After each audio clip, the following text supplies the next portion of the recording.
Ito naman ang tips pag magpabricate ka ng wide joint sa angle bar. Ito naman, hindi na kailangan na gumamit ng steel tip.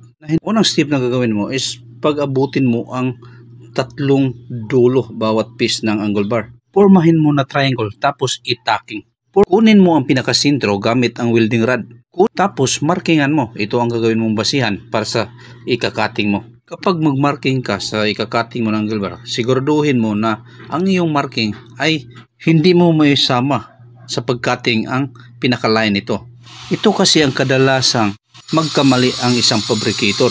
Lumaki kasi ang spacing or mas maiksi na ang metal na ipabricate dahil masyadong nabawasan na doon sa pagcutting lang. Para masundan mo ng maayos, tingnan mo ang nasa video at makukuha mo ang magandang paraan nito.